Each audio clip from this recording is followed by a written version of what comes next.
Página 24. La gran mentira. En el torrente de artículos escritos en el panegírico de Milton Friedman, apenas se mencionó el papel de los box y las crisis que tanto habían contribuido a difundir su modelo económico. En vez de eso, el fallecimiento del economista se convirtió en una ocasión perfecta para reescribir la historia oficial, de cómo su propuesta de capitalismo radical se había convertido en la ortodoxia del gobierno en prácticamente todos los rincones del globo.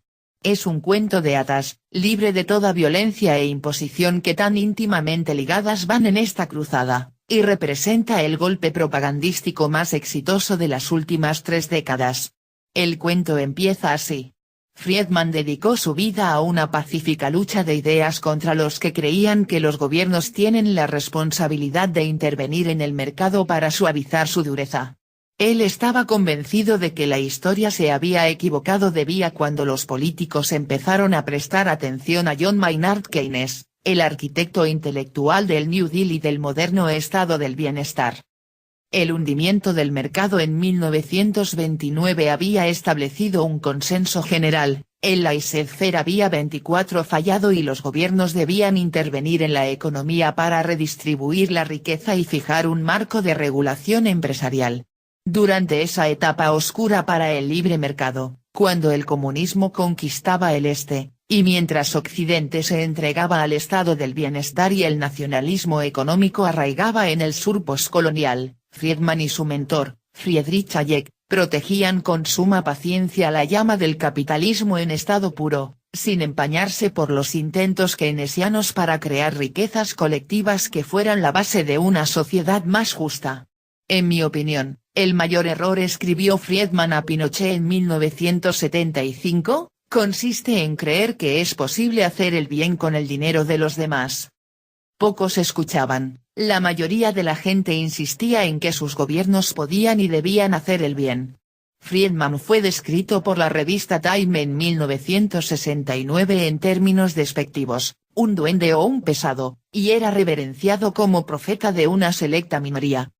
Por fin, tras décadas exiliado en la jungla intelectual, llegaron los años 80 y los gobiernos de Margaret Thatcher, que llamó a Friedman un luchador por la libertad intelectual, y de Ronald Reagan, que fue visto con un ejemplar de Capitalismo y Libertad, el manifiesto de Friedman, durante su campaña presidencial. Aquellos líderes políticos sí tuvieron el valor de implementar una absoluta liberalización del mercado en el mundo real. Según la historia oficial, después de que Reagan y Thatcher liberaran democrática y pacíficamente sus respectivos mercados, la libertad y la prosperidad subsiguientes fueron tan obviamente deseables que cuando las dictaduras cayeron una tras otra, desde Manila a Berlín, las masas voceaban para que las Reaganomics se instalaran en sus puertas, junto con sus Big Macs. Cuando la Unión Soviética por fin se derrumbó, la gente del Imperio del Mal también estaba ansiosa por unirse a la revolución friedmanita, al igual que los comunistas 25 reconvertidos en capitalistas de China. Eso quería decir que no existía ningún obstáculo para construir un verdadero libre mercado global, en el cual las empresas no solo gozaran de libertad absoluta en sus países de origen, sino que también pudieran cruzar las fronteras sin burocracias ni impedimentos, desatando la prosperidad allá donde fueran. Existían 2 grandes reglas acerca de cómo debían ser las sociedades: había que celebrar elecciones para votar a nuestros políticos, y las economías debían aplicar el modelo de Friedman. Fue, como Francis Fukuyama lo bautizó, el fin de la historia, el punto final de la evolución ideológica de la humanidad. La revista Fortune, en su tributo a Friedman, escribió que navegó con la marea de la historia. Se aprobó una resolución en el Congreso alabándolo como uno de los defensores más destacados de la libertad en todo el mundo, no solo en el campo de la economía sino en todos los aspectos. El gobernador de California, Arnold Schwarzenegger, declaró que el 29 de enero de 2007 sería el día de Milton Friedman en todo el estado, y varias ciudades y pueblos imitaron su gesto. Un titular en The Wall Street Journal ofrecía una cápsula de ordenada información: el hombre de la libertad.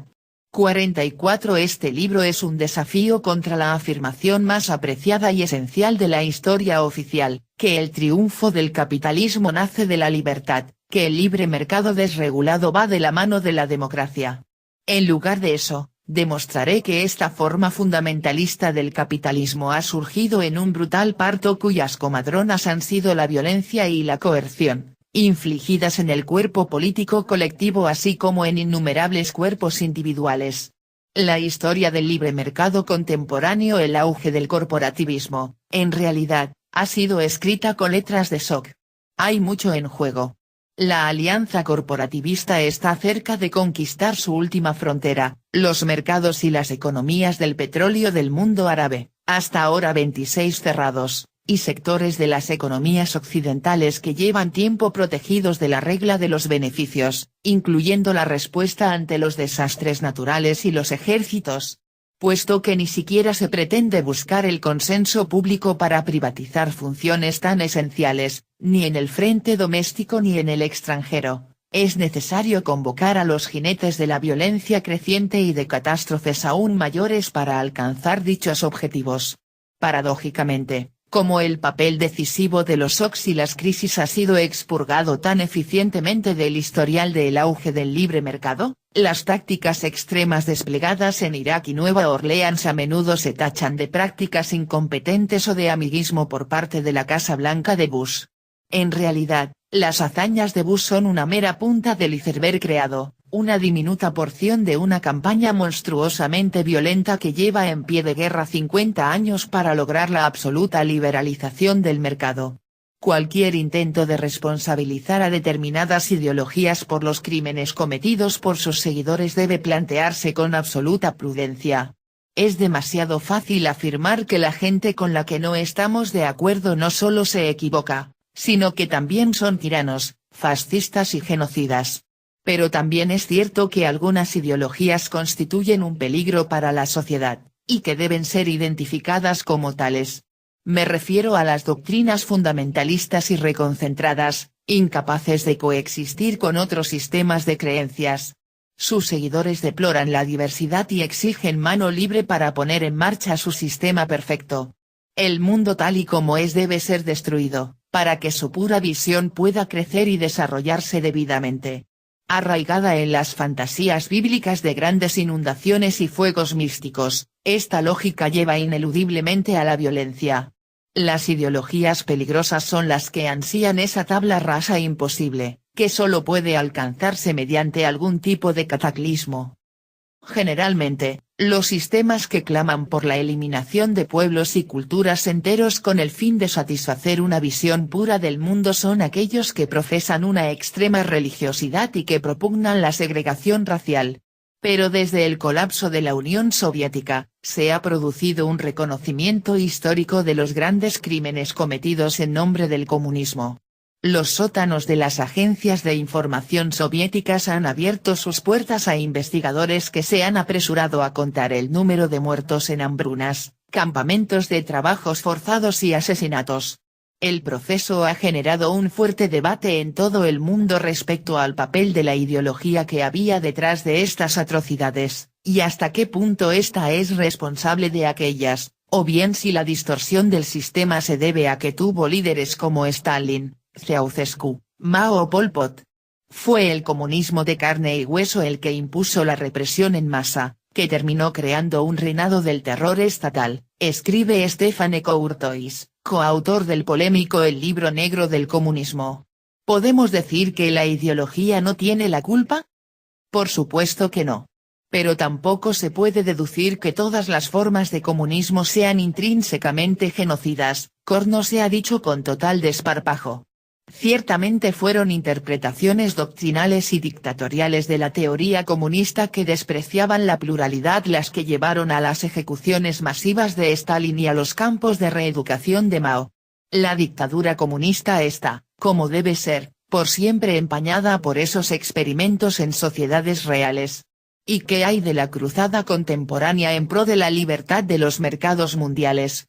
Los golpes de Estado, las guerras y las matanzas que han instaurado y apoyado regímenes afines a las empresas jamás han sido tachados de crímenes capitalistas, sino que en lugar de eso se han considerado frutos del excesivo celo de los dictadores, como sucedió con los frentes abiertos durante la Guerra Fría y la actual guerra contra el terror.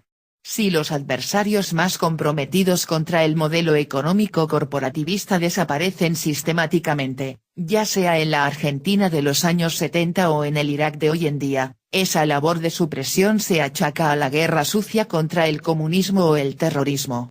Prácticamente jamás se alude a la lucha para la instauración del capitalismo en estado puro. No estoy afirmando que todas las formas de la economía de mercado son violentas de por sí.